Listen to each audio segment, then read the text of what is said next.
میرے محترم بھائیوں اور عزیز نوجوانوں، انسان کی زندگی کے مختلف مرحلے ہیں، لیکن جوانی وہ مرحلہ ہے جس کی عبادت کو اللہ تعالیٰ نے سب سے زیادہ محبوب قرار دیا ہے۔ کیونکہ جوانی خواہشات کی ہوتی ہے، طاقت کی ہوتی ہے، نفس کے جوش کی ہوتی ہے، اور ایسی حالت میں اگر بندہ اپنے نفس کو اللہ کے حکم کے تابع کر لے تو یہ اللہ کو بے حد پسند آتا ہے۔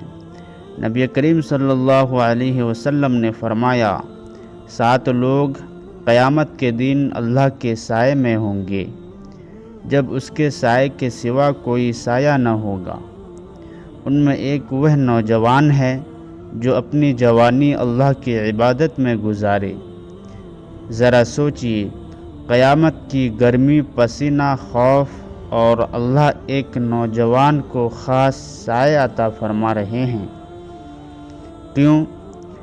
کیونکہ اس نے جوانی میں اللہ کو نہیں چھوڑا۔ میرے دوستو، جوانی میں عبادت آسان نہیں ہوتی۔ نماز کے وقت نیند آتی ہے، نگاہوں کے سامنے گناہ ہوتے ہیں، دوست بہکاتے ہیں، موبائل اور دنیا مشغول کر لیتی ہے، لیکن اسی مشکل میں کی گئی عبادت کی قدر زیادہ ہے۔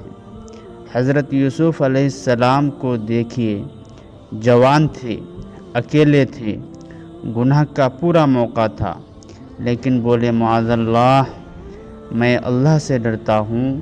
اللہ کو یہ ادا اتنی پسند آئی کہ قرآن میں قیامت تک کے لیے محفوظ فرما دی۔ میرے بھائیوں، آج اگر کوئی نوجوان فجر کی نماز پڑھ لیتا ہے، نگاہوں کی حفاظت کر لیتا ہے، حرام رشتوں سے بچ جاتا ہے، سچائی اور پاکیزگی اختیار کر لیتا ہے، تو یاد رکھو، فرشتے اس پر رشک کرتے ہیں۔